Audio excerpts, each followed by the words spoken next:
대표님이 아무래도 젊으시고 파워풀한 것도 있고 추진력도 있고 그래서 믿음이 좀 가더라고요. 디테일에 있어서도 저는 굉장히 만족하고 특히 뭐 디자인이라든가 이런 부분에 있어서.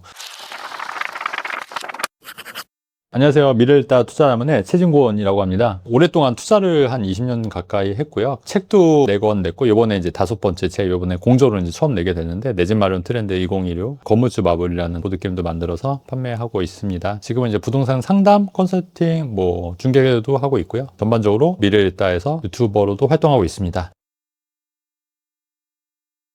처음 시작은 2004년도고요. 2004년도에 빌라부터 시작을 했어요. 왜냐면 가진 돈이 많이 없다 보니까 이제 빌라 재개발 이제부터 시작을 해갖고 이제 차츰차츰 이제 종잣돈을 모았고요. 이제 물론 저도 이제 회사 생활을 했으니까 아껴가지고 제가 한 3년 만에 한 1억 정도를 모았어요. 회사 생활한 지 3년 좀 지독하게 좀 모아가지고 그 돈을 가지고 이제 빌라 투자를 이제 시작하면서 이제 자산을 불린 거고요. 이 당시에 2004년도에 이제 성수동도 와봤거든요. 근데 되게 오랜만에 와보는 거예요. 많이 변해 있었고 그 당시에도 이제 성수동에도 이제 소액으로 또 빌라 투자할 수 있는 그런 기회들이 많이 있었어요. 그런 식으로 이제 자산을 불리고 이제 빌라에서부터 시작해서 나중에 아파트, 분양권, 입주권부터 시작해서 강남에 있는 재건축 아파트도 사게 되고 또 여러 가지 오피스텔 다양하게 이제 투자를 하면서 자산을 불린 케이스입니다.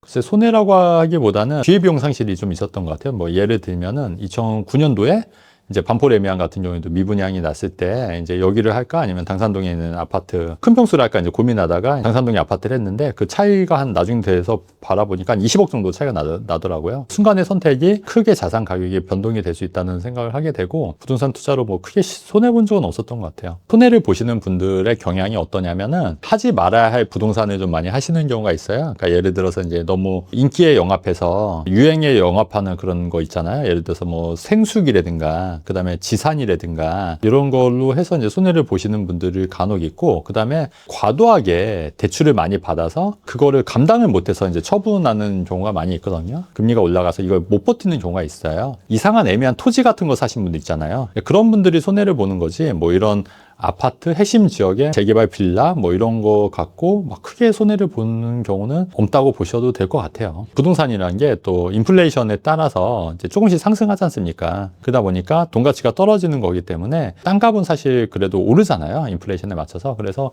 장기적으로 보면 이제 우상향하는 게 맞기 때문에 그 정도 버틸 재량이 있으면은 손해보는 투자 상품은 아니라고 이제 생각을 하는 거죠. 프레이 종우 씨가 또 이제 제안을 해줘서 8분이 모여서 한번 책을 한번 내보자고 해서 공전은 처음인데 그렇게 해서 한번 내봐야겠다는 생각을 해갖고 각 분야 파트별로 좀 의논해서 근데 제가 요번에 맡은 파트는 제가 이제 다 할 수 있긴 한데 이제 세금적인 부분은 좀 강조했어요. 그래서 비과세를 어떻게 활용할 것이냐 그 부분. 왜냐면 또 다른 분들이 또 겹치면 또 재미없잖아요. 전망이나 이런 분들 워낙 또 잘 써주시는 분들이 많이 계시니까 저는 이제 비과세 파트만 딱 맡아서 요번에 좀 글을 쓰게 됐습니다. 예전에 제 책을 이제 출판사에서 이제 소개를 해주면서 이제 벌써 한 6, 7년 됐죠. 대한민국 부동산 어떻게 흘러갈 것인가 이제 그 출판사 소개로 이제 처음에 이제 인터뷰식으로 이제 진행하게 됐고 만나다 보니까 또 이렇게 개인적으로 친분도 쌓이고 또 친해지고 같이 공유하는 그런 가치관이나 이런 것도 많이 비슷해 갖고 오래됐죠. 한 6, 7년 정도 그렇게 꾸준히 프레임 TV에 나와서 방송도 하고 있는 거죠. 대표님이 아무래도 젊으시고 파워풀한 것도 있고 추진력도 있고 그래서 믿음이 좀 가더라고요. 마케팅이나 이런 것도 좀 많이 신경 쓰실 것 같고 그래가지고 진행을 하게 됐고 책도 굉장히 추진력 있게 빨리빨리 나왔어요. 굉장히 좋은 것 같아요. 왜냐면은 저도 이제 출판을 몇 번 해봤는데 굉장히 오래 걸리거든요. 한 6개월에서 길게는 1년까지도 걸려요. 그러니까 원고를 썼는데 출판되기까지 6개월에서 1년 정도 걸리면 사실 이게 약간 시대에 약간 뒤떨어지는 느낌도 들거든요. 빨리빨리 안 되니까. 근데 이제 이번에 빨리빨리 내게 돼서 저는 그런 부분은 굉장히 만족하고 있습니다. 디테일에 있어서도 저는 굉장히 만족하고 특히 디자인이라든가 이런 부분에 있어서 그러니까 기존의 출판사들이 오히려 좀 더 너무 느리지 않았나. 왜냐하면 지금 시대가 굉장히 빨라지고 있잖아요. 근데 이제 그런 거에 비해서 굉장히 디테일한 부분도 저는 나쁘지 않고 괜찮았다 이렇게 좀 평가할 수 있고요. 특히나 이제 디자인이라든가 마케팅이라든가 이런 부분도 저는 괜찮았던 것 같아요. 저희 책이 좀 많이 팔렸으면 좋겠고 지금도 그래도 꾸준히 팔리고 있으니까. 근데 마케팅에서 이제 성과는 어쨌든 책이 많이 팔려야 되는 거긴 하잖아요. 강사 개인분들, 저자 개인분들이 또 많이 노력을 해야겠고, 또 출판사도 이제 같이 노력해서 시너지 나게 해서 베스트셀러로 계속 유지가 좀 됐으면 좋겠다. 이런 비과세 그런 얘기는 없었고, 유튜브 채널에서는 이제 시황이라든가 뭐 전망이라든가 이제 이런 내용들이고, 사실은 이제 이 비과세 부분은 제가 나중에 내가 책을 쓰면 좀 한번 써봐야겠다. 왜냐면 이제 비과세 전략을 잘 활용하면은 자산이 많이 증가가 훨씬 더 수월하게 될 수 있거든요. 그래서 이런 부분을 한번 참 채토로 해서 한번 써봐야겠다 이렇게 생각을 갖고 있었는데, 요번에 또 기회가 돼서 오히려 더 좋은 것 같아요. 왜냐면은 나중에 또 요거를 따로 떼서 이제 한 챕터로 만드는 것보다 비과세 전략에 대해서 쓴 거에 대해서 저는 굉장히 만족하고 있습니다. 아무래도 저는 이제 좀 세대가 좀 약간 그래도 좀 약간 그 올드하니까 그래도 종이책이 편해요. 미디어 보면은 약간 저는 좀 약간 눈도 좀 시리고 아프고 좀 그런 면이 있는데, 요즘 젊은 친구들은 또 미디어를 활용하시는 분들이 있고, 또 미디어 같은 경우에는 권수의 제한 없이 자유롭게 또 볼 수 있는 것도 있잖아요. 예, 이제 그런 게 장점인 것 같고, 그러니까 어르신분들은 근데 이게 잘 못 봐요, 미디어를. 어르신들이나 이제 약간 나이가 있으신 분들은 또 눈이 좀 안 좋은 사람들은 또 힘들거든요. 근데 이제 종이책은 여전히 그런 매력이 있고, 그런 장점이 있는 거고, 미디어 책들은 이제 내가 원하는 거를 얼마든지 또 자유롭게 좀 이렇게 프리하게 볼 수 있는, 무료로 볼 수 있는 것도 많이 있으니까, 등록만 하면, 그 회원가입만 하면, 이제 그런 게 또 장단점이 있지 않을까, 그렇게 생각합니다. 비과세 전략의 핵심 본질은 뭐냐면, 얼마나 오를 지역의 아파트를 사냐, 얼마나 오를 지역의 주택을 사냐가 관건일 것 같아요. 그래서 이제 제가 예시도 많이 드러났고 했는데, 가장 핵심은 이제 비과세만 보지 마시고, 우리가 이제 많이 우를 범하는 게 뭐냐면, 비과세만 보고 들어갔는데 총장 안 오르면 사실 의미가 없잖아요, 사실. 비과세도 올랐을 때 얘기지 않습니까?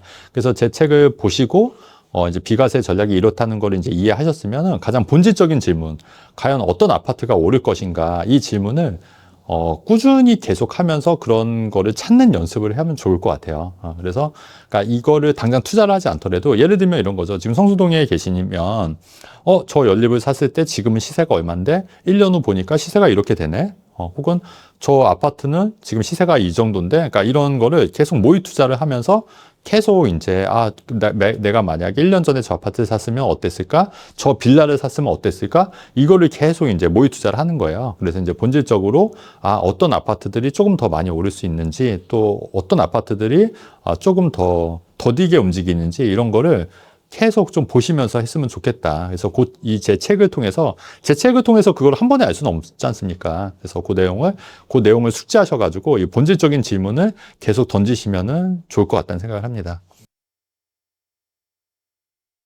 저는 이랬던 것 같아요. 전망이나 이런 것도 물론 중요하지만, 내가 당장 할 수 있는 게 뭘까? 내가 갖고 있는 현금 안에서 투자를 한다면 어떤 걸 해야지 가장 효율적인 것인가? 이거를 찾는 연습을 굉장히 많이 했거든요. 왜냐하면 20대 해봤자 1억 사실 모으기도 힘들잖아요, 사실.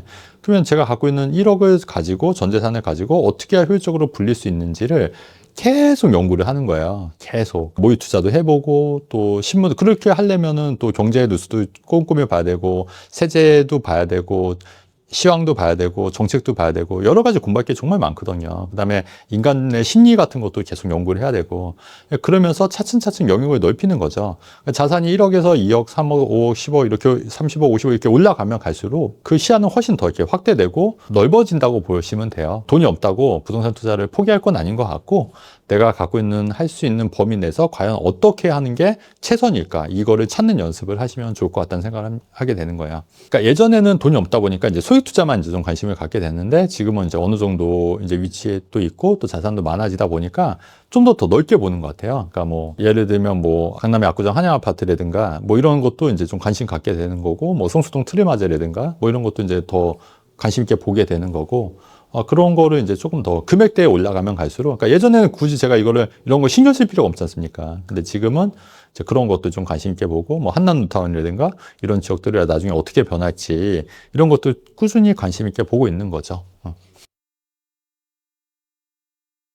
지금 또 워낙에 또 이런 인플루언서들이 많은데, 저는 그 내공도 중요한 것 같아요. 그러니까 어떻게 보면은 지금 어떤 시장에서는, 그러니까 1, 2년 투자해놓고 갑자기 뭐 인플루언서로 나오시는 분들도 간간이 있거든요. 근데 이제 저희 이제 후레인 TV 그 저자분들은 최소 뭐 10년에서 20년 다 오래되신 분들이고, 산전수전 다 겪다 보니까 나름대로 내공이 다 강하세요. 근데 이제 본인들이 1, 2년 있다 인플루언서 내오는 것도 좋긴 한데, 그보다는 먼저 좀 내공을 좀 쌓았으면 좋겠다는 생각이 들어요. 그러니까 실제로 내공을 쌓아야지 아우라 같은 게 또 생길 거 아닙니까? 근데 그런 내공이 없이 1, 2년만 반쪽하면 이게 사실 오래 못 간다고 저는 보거든요. 언젠간 또 사람들이 다 알게 돼요. 그래서 이런 그 마케팅도 중요하지만 또 한편으로는 본인들의 어떤 내공을 쌓을 수 있는 그런 경험들을 많이 축적해내는 것도 중요할 것 같다는 생각을 하게 됩니다. 모티브?